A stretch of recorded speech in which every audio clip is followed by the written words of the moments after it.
Министерот за надворешни работи и надворешна трговија Тимчо Муцунски оствари средба во Париз со францускиот министер делегиран за Европа Бенџамин Адат. На средбата се разговарало за унапредување на билатералните односи, продлабочување на политичкиот диалог и зајакнување на соработката на владино ниво со посебен фокус на економската соработка. Муцунски истакна дека европската интеграција останува приоритет на владата и дека спроведувањето на реформската агенда заедно со планот за раст е клучно за напредокот на земјите од Западен Балкан кон Европската унија. Двајцата министри се согласија дека процесот на евроинтеграција треба да се забрза и да биде заснован на мерит систем. Во рамки на средбата било истакнато и значењето на Македонија како фактор на безбедност и стабилност во регионот, како и разгледување на актуелни регионални, европски и глобални прашања. Во март оваа година Царинската управа наплатила вкупно 11.473 милиони динари, што представува зголемување од 11,2% во споредба со март 2025 година, односно за 18,81 милион евра повеќе.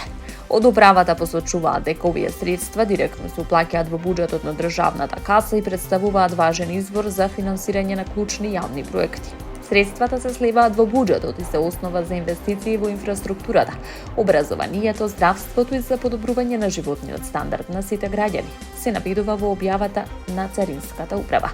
Овој раст, според надлежните, ја потврдува ефективноста на мерките за зголемување на наплатата и е резултат на подобрената контрола и зајакнатите процедури во работењето на царинските служби.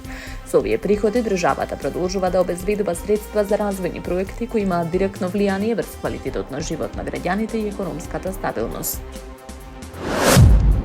Силен земјотрес со магнитуда од 7,4 степени го погоди северниот дел од Молучкото море покрај брегот на Индонезија. Издадено е предупредување за цунами, објави Американскиот геолошки завод.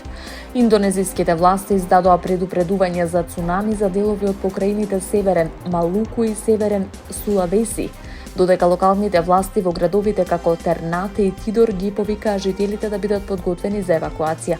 Според Американскиот систем за предупредување од цунами, можни се опасни бранови во радиус од 1000 километри од епицентарот по должината на бреговите на Индонезија, Филипините и Малезија. Тихоокеанскиот центар за предупредување од цунами соопшти дека бранови меѓу 0,3 и 1 метар над нивото на морето би можеле да погодат некои крајбрежни области на Индонезија.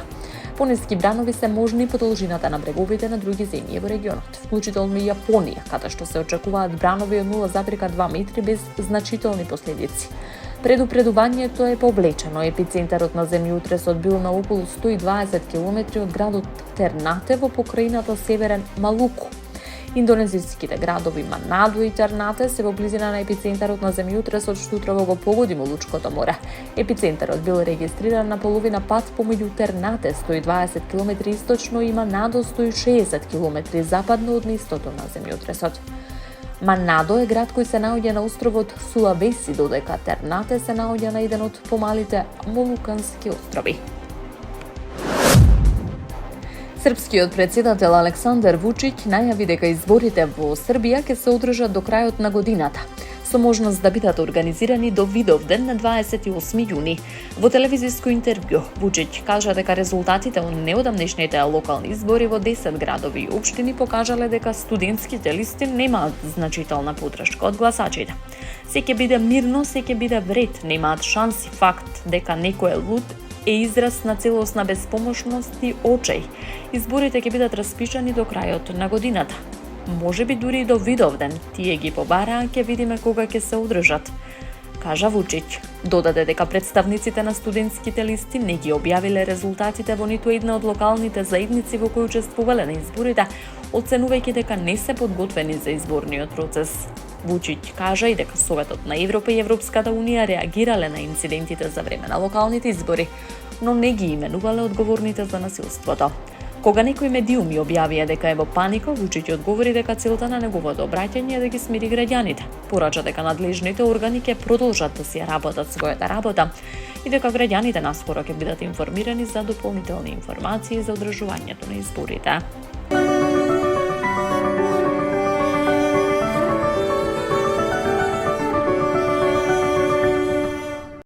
Времето денеска и утре ќе биде променливо облачно со повремени локални врнежи од дожд со послаб интензитет. В сабота ќе дува засилен, повремено силен северен ветер на места над 70 км/ч, информира управата за хидрометеоролошки работи.